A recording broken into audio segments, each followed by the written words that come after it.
Hello and welcome to my channel let's learn biology. आज हम start करेंगे next chapter जो है डाइजेशन एंड ऑब्जॉर्प्शन का। Let's started. फूड जो है बेसिक रिक्वायरमेंट होती है सारे लिविंग ऑर्गेनिजम्स के। मेजर कंपोनेंट फूड की क्या होता है, फूड किस किस चीज़ के बने होते हैं, कार्बोहाइड्रेट, प्रोटीन्स और फैट्स। वाइटामिन्स और मिनरल्स भी हमें स्मॉल क्वांटिटी में ज़रूरत पड़ती है। फूड हमें एनर्जी प्रोवाइड करता है, ऑर्गेनिक मटेरियल प्रोवाइड करता है, ग्रोथ और रिपेयर टिश्यूज़ की रिपेयर के लिए, हमारी ग्रोथ के लिए टिश्यूज़ रिपेयर होते हैं। The water we take plays an important role in the metabolic processes. जितने भी प्रोसेस हमारी बॉडी में होते हैं मेटाबॉलिक, मतलब जिसमें खाना एब्जॉर्ब होता है, डाइजेस्ट होता है, उसमें पानी बहुत अहम रोल प्ले करता है। ये बॉडी को डिहाइड्रेशन से भी बचाता है, पानी की कमी से भी बचाता है। Bio macromolecules in food can not be utilize by our body in their original form. जितने भी हम खाना खाते हैं उसको हम वैसे ही एब्जॉर्ब नहीं कर सकते इसके ओरिजिनल फॉर्म में। दे हैव टू बी, उनको ब्रोक डाउन करना पड़ता है और उनको सिंपल सब्सटेंसेस में कन्वर्ट करना पड़ता है डाइजेस्टिव सिस्टम में। ये जो कन्वर्शन होता है कॉम्प्लेक्स से हमें सिंपल एब्जॉर्बल फॉर्म बनाने को, उसे डाइजेशन कहते हैं। क्या होता है डाइजेशन? डाइजेशन होता है कि जब हम खाने को जिस तरह से लेते हैं उसको छोटे छोटे हिस्सों में तोड़ते हैं, उसके बाद एक सिंपल सा सब्सटेंस बनाते हैं, सब्सटेंसेस में इसको चेंज करते हैं ताकि वो एब्जॉर्ब हो जाता है, उसे उसे कहते हैं डाइजेशन। डाइजेशन जो है ये हमारे डाइजेस्टिव सिस्टम परफॉर्म करता है मैकेनिकल बायोकेमिकल मेथड से। ये हम आगे पढ़ेंगे। General organization of human digestive system हम नीचे पढ़ेंगे। डाइजेस्टिव सिस्टम में क्या क्या आता है? एलिमेंट्री कनाल आता है और इसके साथ ग्लैंड्स आते हैं। ठीक है, आज हम एलिमेंट्री कनाल को कंप्लीट करेंगे। एलिमेंट्री कनाल बिगल होता है एंटीरियर ओपनिंग से। ठीक है, ओपनिंग क्या? मुंह से, mouth, and it opens posteriorly through the anus. ये बॉडी में कहाँ ओपन होता है? एनस में, जहाँ से जो है वेस्ट मटेरियल बॉडी बाहर निकालती है। ठीक है, माउथ जो है क्या, उसके बाद क्या आता है? बकल कैविटी या ऑरल कैविटी। माउथ के अंदर जो कैविटी होती है उसे बकल कैविटी या ऑरल कैविटी कहते हैं।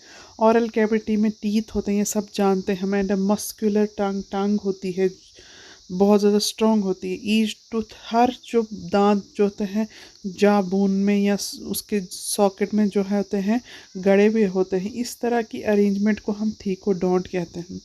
बहुत सारे मैमल्स होते हैं इंक्लूडिंग ह्यूमन बीइंग्स, उनके 2 तरह के दांत होते हैं उनकी पूरी लाइफ में।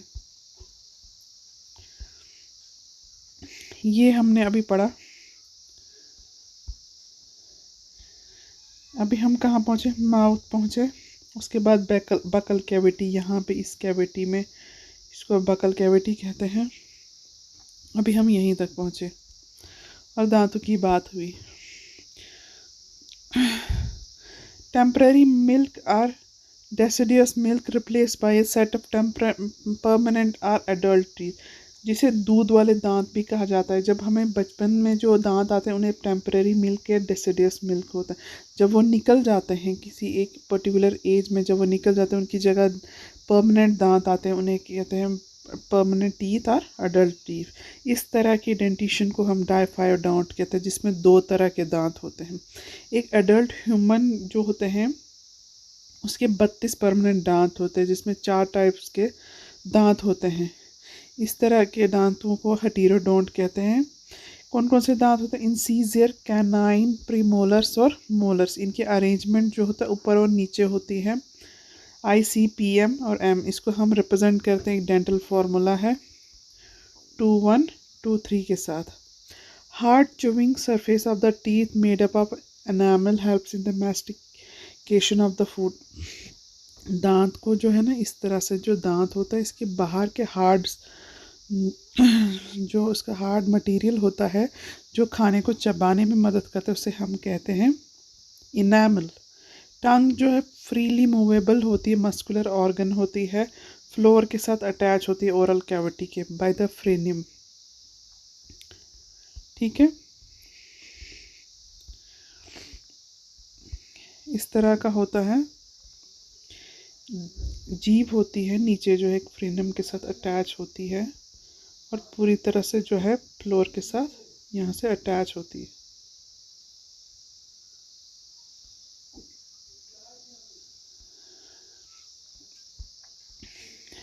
अपर सरफेस जो टंग की है तो उसमें स्मॉल प्रोजेक्शन होती है, जिसे पैपलिया कहते हैं, some of which bears taste bud. इस तरह की होती है, इसमें ऐसे ऐसे ऐसे ऐसे ऐसे ऐसे होते हैं, इन्हें पैपली कहते हैं, और उसमें उनके बीच में ही बर्ड्स होते हैं जिसे टेस्ट बर्ड्स कहा जाता है। ऑरल कैविटी में एक शॉर्ट फेरिंग्स होता है, ऑरल कैविटी के बाद आता है शॉर्ट फेरिंग्स, ठीक है, जो कॉमन पैसेज होता है फूड और एयर के लिए। ये है फेरिंग्स, शॉर्ट फेरिंग्स इस जगह को, जो फूड और हवा के लिए कॉमन पैसेज होता है।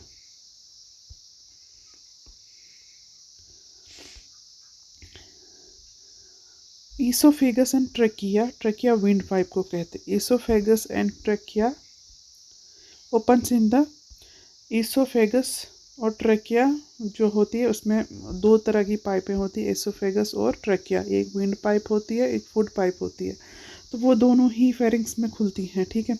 एक कार्टिलेजिनस फ्लैप जिसे एपिग्लोटिस होते कहते हैं, वो विंड पाइप पे होता है, एक मतलब कवर जिससे वो क्या करता है, फूड की ओपनिंग, फूड यहाँ से जा रहा है, ठीक है, वो नहीं, इसको विंड पाइप में कहीं फूड ना चला जाए और प्रॉब्लम ना क्रिएट करे ह्यूमन में, इसलिए इसको कवर किया गया होता है।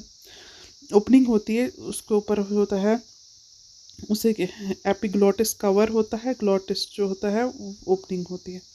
Opening of the wind pipe during swelling, swelling के जब हम इंसान मतलब निगलते हैं, स्वेलो करते हैं फूड को, तो कहीं फूड विंड पाइप में न चला जाए तो उसकी एंट्री को रोकने के लिए होता है epiglottis. Esophagus is a thin, long tube which extends posteriorly, passing through the neck, thorax, and the diaphragm, leading to a J-shaped bag structure called stomach. यहाँ तक ईसोफेगस है, ये फूड पाइप है। यहाँ इसके बाद आता है जे शेप, ये इसने यहाँ पे बोला था कि इस तरह का ये स्टमक में लीड करता है, ये स्टमक आता है ईसोफेगस के बाद।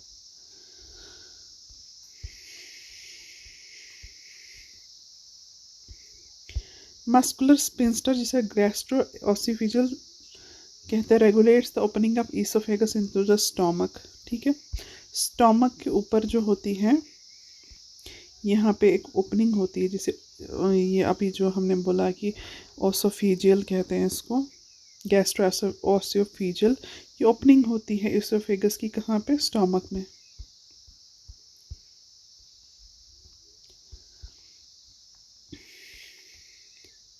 The stomach located in the upper left portion of the abdominal cavity. अपर थोड़ा लेफ्ट पोजीशन पे होता है। स्टमक हैज़ तीन पार्ट्स होते हैं, कार्डियक पार्ट, बॉडी और फंडल पार्ट। कार्डियक पोर्शन इनटू विच ओसोफेगस, जहाँ ओसोफेगस ओपन होता है, ऊपर वाला पार्ट, इसको कार्डियक पार्ट कहते हैं।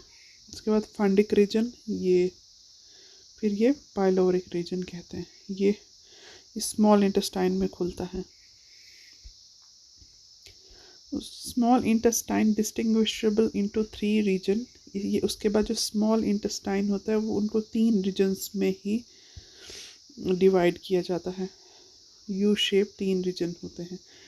यू शेप जो होता है, duodenum, long coiled middle portion jejunum and highly coiled ileum.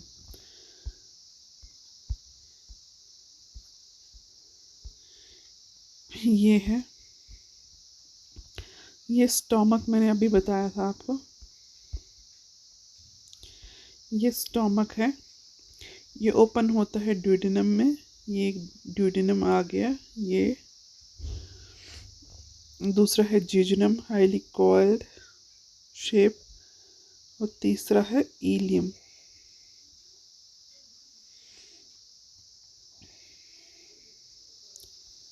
ये इलियम और ये इलियम, ये जिजुनम और ये ड्यूडेनम, ये आएगा इंटेस्टाइन।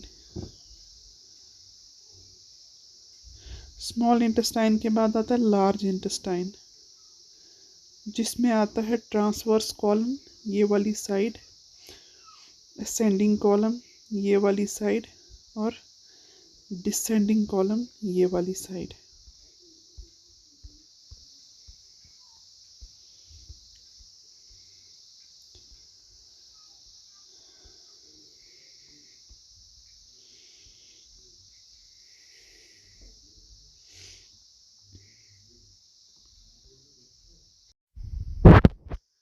ओपनिंग स्टोमक की ओपनिंग ड्यूडेनम में होती है जहाँ पे पाइलोरिक स्फिंक्टर होती है।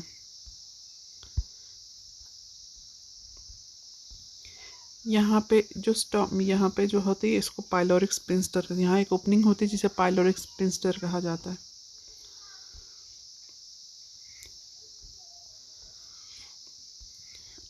इलियम जो है फिर उसके बाद ये लार्ज इंटेस्टाइन में ओपन होता है। अभी बोल था ये किसका बना होता है, कैकम, कोलम एंड रेक्टम का। कैकम एक स्मॉल ब्लाइंड सैक होता है जो उसमें सिम्बायोटिक माइक्रो ऑर्गेनिजम्स जो होते हैं रहते हैं। Narrow finger like tabular projection जिसे वर्मीफॉर्म अपेंडिक्स कहा जाता है। एक पतली सी ट्यूब जैसे प्रोजेक्शन होता है जिसे वर्मीफॉर्म अपेंडिक्स कहा जाता है कि वेस्टिजियल ऑर्गन होता है जो कैकम से निकलता है। वेस्टिजियल ऑर्गन वो ऑर्गन होता है जिनका जो होता है फंक्शन नहीं होता कुछ भी।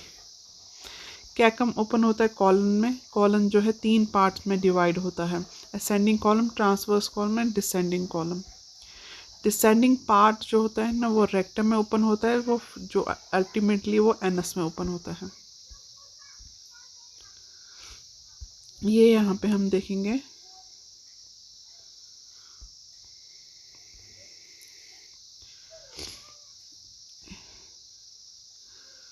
ये कहाँ पे ओपन होता है, जो ये कैकम में स्मॉल इंटेस्टाइन, कैकम में ये यहाँ पे वर्मीफॉर्म अपेंडिक्स आ गया, कॉलन, ये पूरा कॉलन और नीचे रेक्टम। कॉलन जो है वो 3 का बना होता है, असेंडिंग कॉलम, ट्रांसवर्स कॉलम्स और डिसेंडिंग कॉलम। और यहाँ पे आता है रेक्टम और उसकी ओपनिंग को एनस कहा जाता है। यहाँ से जो है वेस्ट मटेरियल बाहर चला जाता है।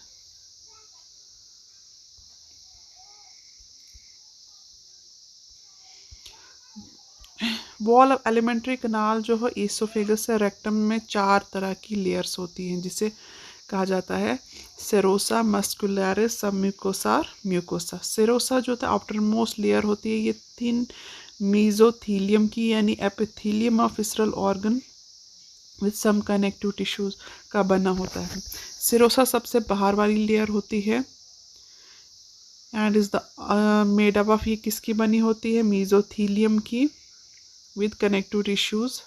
उसके बाद आता है मस्कुलरिस, पहले सिरोसा उसके बाद मस्कुलरिस, ये स्मूथ मसल्स की बनी होती है। Usually arrange into an inner circular and outer longitude, जिसमें अंदर से सर्कुलर होता है और बाहर से लॉन्गिट्यूडनल होते हैं। एंड ओब्लिक मसल लेयर में भी प्रेजेंट इन सम रीजन, कहीं पे ओब्लिक मसल्स लेयर होते हैं present. The sub mucosal layer is formed of loose connective tissues, जो उसके बाद सब म्यूकोसल लेयर है वो लूज कनेक्टिव टिश्यूज के बने होते हैं। ये है सबसे पहले serosa outer layer, inner circular layer, ये आउटर लॉन्गिट्यूडनल लेयर। सिरोसा बाहर की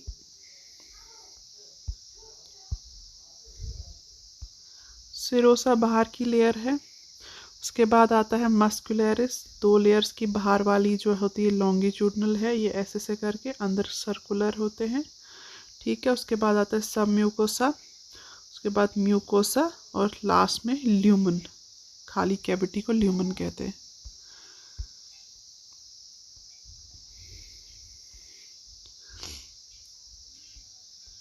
सब म्यूकोसल लेयर जो होते हैं लूज कनेक्टिव टिश्यूज के बने होते हैं। ये वाली लेयर जो होता है लूज कनेक्टिव टिश्यूज के बने होते हैं।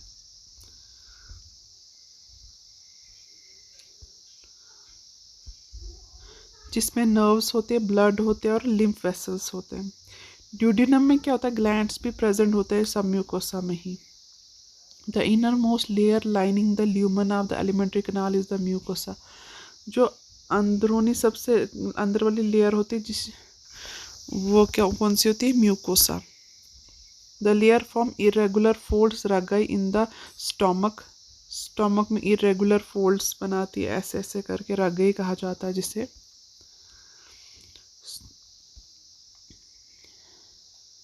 स्मॉल फिंगर लाइक फोल्डिंग्स होता है जिसे विलय कहते हैं, स्मॉल इंटेस्टाइन में विलेट कहते हैं। स्टोमक में रगाई और स्मॉल इंटेस्टाइन में विलय कहते हैं ये। These cell lining villi produces numerous microscopic projection called microvilli, giving a brush border appearance.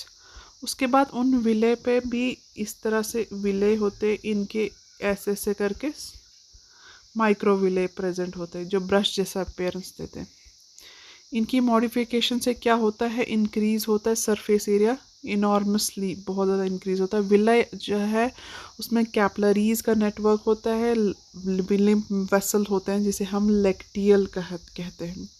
Mucosal epithelium में गॉबलेट सेल होते हैं जो म्यूकस को सिक्रीट करते हैं, जो ल्यूब्रिकेशन में हेल्प करते हैं। ठीक है, मतलब ल्यूब्रिकेट करते हैं, खाने को पूरी तरह से कवर कर देते हैं, उसको सॉफ्ट बनाते हैं। म्यूकोसा में ऑल्सो उसमें भी ग्लैंड्स होते हैं, स्टोमक में गैस्ट्रिक ग्लैंड्स और crypt in between the bases of villi के बेसिस पे क्रिप्ट्स होते हैं ये इन द इंटेस्टाइन, जिसे क्रिप्ट ऑफ ल्यूब्रिकेशन कहते हैं। All the 4 layer show modification in the different parts of alimentary canal में ये अलग अलग तरह के वो दिखाते हैं मॉडिफिकेशन। ये है विले की, ये है विले, ठीक है। ये रेड कलर की आर्टरी दिखाई है, ये क्रिप्ट्स ऑफ ल्यूब्रिकेशन, ये ब्लू कलर की वेन, और ये सारी कहेंगे उनको कैपलरीज, ये येलो वाली लेक्टियल और ब्लू वाली विलाई। ये थी आज की वीडियो। मेरे चैनल को लाइक करें, शेयर करें, सब्सक्राइब करें। Thank you so much.